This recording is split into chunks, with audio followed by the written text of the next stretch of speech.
বালিশে পা লাগলে ঘাড় ব্যথা করে, এটা কি সত্য? টয়লেটের মধ্যে থুতু ফেলা যাবে কিনা? মেয়েরা যে বাসায় হাঁটু পর্যন্ত গেঞ্জিগুলো পরে, এগুলো পরার কি কোনো নিষেধাজ্ঞা আছে, বা ওইগুলো পরে কি নামাজ পড়া যাবে? টাকায় যে ছবি থাকে তা পকেটে নিয়ে কি নামাজ পড়া যাবে? অনেক সময় আমাদের কাছে ভিক্ষুক আসে এবং আমরা তাদের ভিক্ষা না দিলে বলি যে মাফ করেন। এ মাফ করেন বলা কি জায়েজ আছে বা বলা যাবে কিনা? মহিলাদের ভিক্ষা করা কি জায়েজ? আমাদের এখানে কিছু মহিলা সুস্থ সবল তবু ভিক্ষা করতে আসে, তাদেরকে ভিক্ষা দিতে পারবো? ওযু করার সময় এবং খাওয়ার সময় কি আজানের জবাব দেওয়া যাবে? জামাতে নামাজ পড়ার সময় আমার কেরাত শেষ হওয়ার আগে ইমাম সাহেব রুকুতে চলে গেলে করণীয় কি? নামাজের সময় সিজদার জায়গায় মোবাইল রাখলে এবং মোবাইলে গান বাজনা থাকলে নামাজ হবে কি? সুন্নত নামাজ পড়া অবস্থায় ফরজ নামাজের জামাত শুরু হয়ে গেলে করণীয় কি? আপনাদের প্রশ্নগুলোর উত্তর দেওয়ার পালায় আমরা প্রবেশ করছি। নাইম খান আপনি লিখেছেন, টাকায় যে ছবি থাকে তা পকেটে নিয়ে কি নামাজ পড়া যাবে? পকেটে থাকলে নামাজ পড়তে কোনো অসুবিধা নেই, যেহেতু এটা প্রদর্শিত হচ্ছে না, আপনার নামাজ হয়ে যাবে। আমাতুল্লাহ মৌসুমী আপনি লিখেছেন, ওযু করার সময় এবং খাওয়ার সময় কি আজানের জবাব দেওয়া যাবে?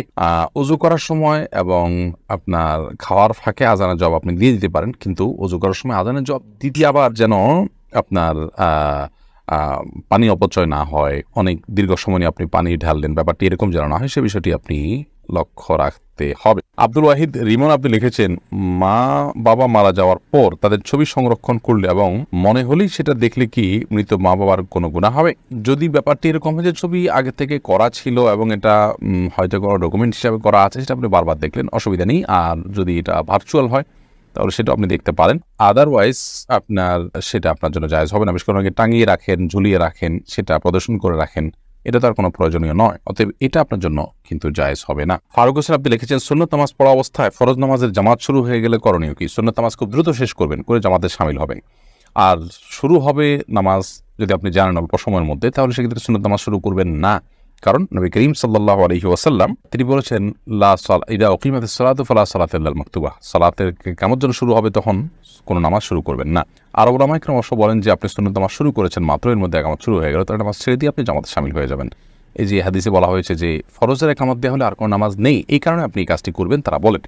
বাট আল্লাহ তাআলা এও বলেছেন, লা তুবতিলু আমালাকুম, তোমরা তোমার আমলকে বাতিল করবে না। এর মানে হলো যখন একামত দেওয়া হয়ে গেছে তখন আর নতুন করে নিয়ত করবেন না। আর আগে থেকে নিয়ত করে ফেলেছেন খুব দ্রুততার সাথে, এখন সে নামাজ শেষ করে দ্বিতীয় বৈঠক 4 রাকাতের নামাজের নিয়ত করলে 2 রাকাতের পর বৈঠক করে সালাম ফিরে আপনি দ্রুত জামাতে শামিল হয়ে যাবেন। আব্দুর রহিম আপনি লিখেছেন, জামাতে নামাজ পড়ার সময় আমার কেরাত শেষ হওয়ার আগে ইমাম সাহেব রুকুতে চলে গেলে করণীয় কি?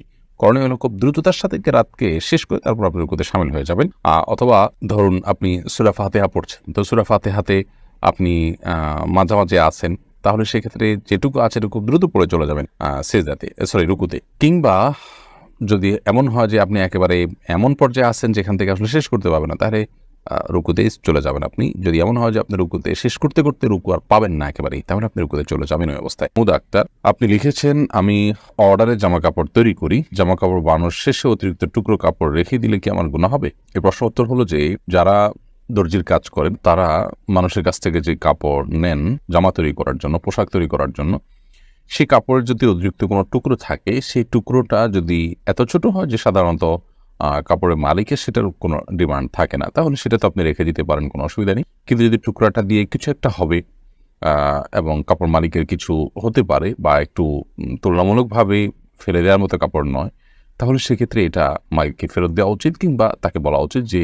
আপনার এ পরিমাণ কাপড় রয়েছে, এটা কি করব? তখন তিনি নিতে চাইলে তাকে দিয়ে দেওয়া উচিত। আর যদি তিনি বলেন যে না আমার লাগবে না, এটা আপনার যা খুশি করুন, তখন আপনি সেটা রেখে দিতে পারেন। এসব ক্ষেত্রে অসততা বা অসত্যের আশ্রয় নেওয়া কিংবা সত্য লুকিয়ে রাখা, এটা তো সন্দেহাতীতভাবে গুনাহের কাজ। একজন ইমানদার, একজন সৎ মানুষ, তিনি তার উপার্জন যেন সর্বোচ্চ সৎ থাকে এবং ভেজাল যথাসম্ভব না থাকে সে বিষয়ে সর্বোচ্চ চেষ্টা করবেন। আল্লাহ তাআলা আমাদেরকে সে তৌফিক দান করুন। এরপরে মাহিরা মোমো আপনি লিখেছেন, মেয়েরা যে বাসায় হাঁটু পর্যন্ত গেঞ্জিগুলো পরে, এগুলো পরার কি কোনো নিষেধাজ্ঞা আছে, বা ওইগুলো পরে কি নামাজ পড়া যাবে? আপনি নামাজের জন্য মাথা থেকে পা পর্যন্ত ঢাকতে হবে। আপনি গেঞ্জি দিয়ে হয়তো হাঁটু পর্যন্ত ঢাকলেন, তারপর একটা পায়জামা দিয়ে ঢাকলো, তাতেও হয়ে যাবে, কোনো অসুবিধা নেই।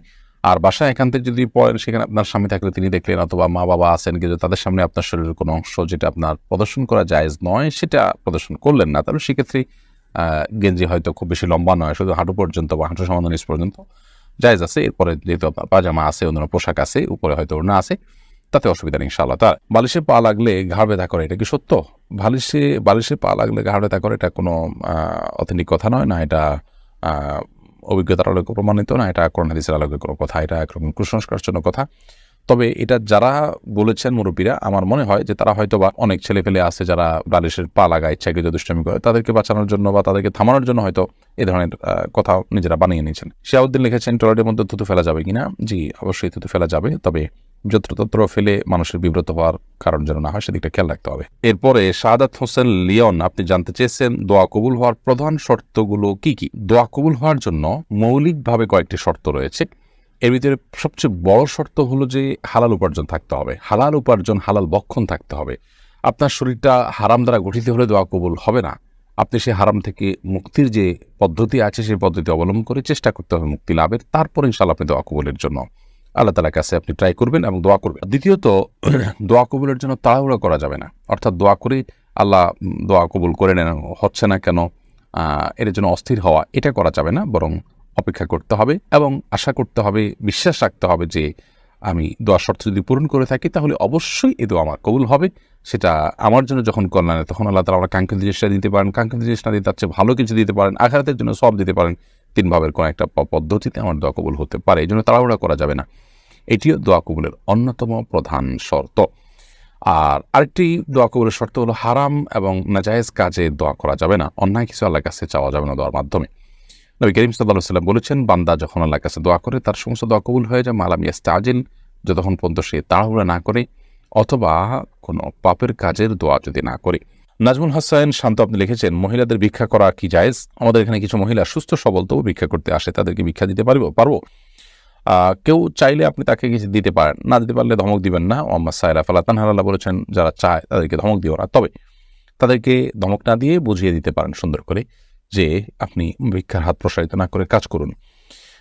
ভিক্ষা এটা কারোর জন্যই প্রশংসনীয় নয়, সেটা নারী হোক আর পুরুষ হোক, সবারই কাজ করা উচিত। অতএব পুরুষদের জন্য যেরকম ভিক্ষা করাটা অনুচিত, মহিলাদের জন্য ভিক্ষা করাটা একইভাবে অনুচিত। একান্ত নিরুপায় না হলে মানুষের কাছে হাত পাতা এটা উচিত নয়। আপনি তাকে বুঝাই দিবেন, আর যদি আপনি তাকে না দেন নিরুৎসাহিত করার জন্য, তো সেটা একান্ত আপনার ব্যাপার, অবশ্যই না দেওয়ার রাইট অধিকার আপনার আছে। মোহাম্মদ নাইম আপনি লিখেছেন, অনেক সময় আমাদের কাছে ভিক্ষুক আসে এবং আমরা তাদের ভিক্ষা না দিলে বলি যে মাফ করেন। মাফ করেন বলা কি জায়েজ আছে বা বলা যাবে কিনা? মাফ করেন বলতে সরি, মানে আমি দিতে পারছি না, আমার কাছে আমি দুঃখিত এবং আপনি মনে কষ্ট নিয়েন না, আমার দেওয়া উচিত, দিতে পারছি না, মাফ করেন, এবার এ অর্থে বলা হয় আর কি, এটাতে কোনো অসুবিধার কিছু নেই।